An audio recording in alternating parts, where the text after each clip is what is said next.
സഹോദരനോടുള്ള സ്നേഹമാണ് ധ്രുവനെ ക്രുദ്ധനാക്കിയത്. എന്നിട്ടോ ധാരാളം പടകൂട്ടി ഹിമാലയ ശൃംഗത്തിലുള്ള യക്ഷപുരിയിലേക്കാണ് പോയത്. യക്ഷനാണല്ലോ കൊന്നത്. അവിടെ ചെന്ന് ശംഖ് വിളിച്ചു. കുറേ യക്ഷന്മാർ പ്രതികാഹളം മുഴക്കി വന്നുകൂടി. യക്ഷന്മാരുണ്ടോ മനുഷ്യരെ കണ്ട് പേടിക്കുന്നു. അപ്പോൾ അവരെല്ലാവരും കൂടി ഒരാൾ ശംഖ് വിളിച്ചാൽ ഞങ്ങളും വിളിക്കും എന്ന് പറഞ്ഞ് വിളിച്ചു. പൊരിഞ്ഞ യുദ്ധം നടന്നു. അതിൽ എണ്ണമറ്റ യക്ഷന്മാർ കൊല്ലപ്പെട്ടു.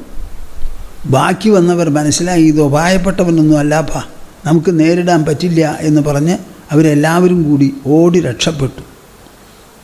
യക്ഷന്മാർ വിടില്ല. മനുഷ്യരോട് പരാജയമേൽക്കുക സംഭാവ്യമല്ല അവർക്ക്. അവരെല്ലാവരും അദൃശ്യരായി ആകാശത്ത് മറഞ്ഞു നിന്ന് മലിന വസ്തുക്കളും ആയുധങ്ങളും വർഷിച്ചു. ഉടനെ ധ്രുവൻ എന്തു ചെയ്തു എന്നറിയോ? ധ്രുവൻ ആരാ? 5-ാമത്തെ വയസ്സിൽ മഹാവിഷ്ണുവിൻ്റെ പ്രസാദം നേടിയിട്ടുള്ള കുട്ടിയാണ്. അതോർക്കണം. കാര്യം ധ്രുവന് ദേഷ്യം തോന്നിയത് തെറ്റായിരിക്കാം. പക്ഷെ ആ കുട്ടിക്ക് കിട്ടിയിട്ടുള്ള അനുഗ്രഹവും അതിൻ്റെ പ്രഭാവവും ആർക്ക് മറയ്ക്കാൻ സാധിക്കും? നിരാകരിക്കാൻ പറ്റും.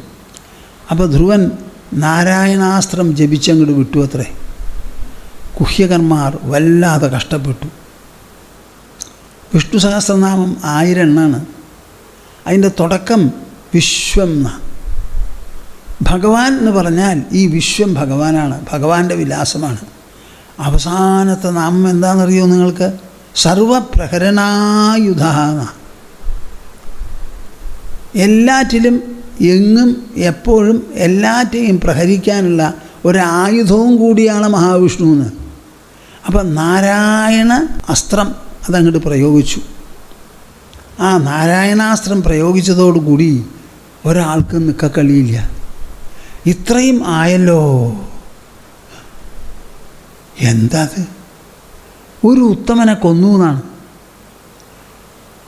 എന്നിട്ടിപ്പം നാരായണാസ്ത്രം തൊടുത്തു വിട്ടിരിക്കുക. എന്താണ് സംഭവിക്കാൻ പോകുന്നത്? ആ വംശം മുഴുവനും അറ്റുപോകുമല്ലോ എന്ന് പറഞ്ഞ് ലോകത്തിനെ അങ്ങനെ അവസാനിപ്പിക്കാൻ ഒരാളും പുറപ്പെടുന്നത് ശരിയല്ല എന്ന് തോന്നി ഉത്താനപാദൻ്റെ അച്ഛൻ സ്വയംഭുവ മുനു പെട്ടെന്ന് ഇങ്ങോട്ട് പ്രത്യക്ഷപ്പെട്ട് പൗത്രനോട് സംസാരിക്കാൻ തുടങ്ങി. എൻ്റെ പൊന്നുമോനെ, പൊന്നുമോനെ, കേൾക്കൂ നിങ്ങളപ്പോൾ ആ കാത് കടം മേടിച്ച്. എൻ്റെ പൊന്നുമോനെ, നീ എന്താ ഈ ചെയ്യുന്നത്? 5-ാമത്തെ വയസ്സിൽ നിന്നെ മഹാവിഷ്ണു അനുഗ്രഹിച്ചിട്ടുണ്ട്. ഗരുഡവാഹനായി മുമ്പിൽ വന്ന് നിന്ന് ശംഖ് കൊണ്ട് നിൻ്റെ കവിളിൽ തലോടി നിൻ്റെ ദുഃഖവും ദുരിതവും എല്ലാം തീർക്കാൻ വേണ്ടി ചോദിച്ചതെല്ലാം തന്ന് 36,000 കൊല്ലം ജീവിക്കൂ എന്നും പറഞ്ഞു. ആ മഹാവിഷ്ണുവിൻ്റെ അനുഗ്രഹം 5-ാം വയസ്സിൽ കൈപ്പറ്റിയ നീ എന്താ കാണിക്കുന്നത്? ലോകസംഹാരകനായി പുറപ്പെട്ടിരിക്കുകയാണ്. ഒരു ഉത്തമൻ മരിച്ചു. ആ മരിച്ചതിൻ്റെ പേരിൽ ഒരു യക്ഷനാണ് കൊന്നത്. യക്ഷവംശത്തിന് മുഴുവൻ മുടിക്കുക. എവിടെയുള്ള ന്യായ? നീ രാജാവാണ്.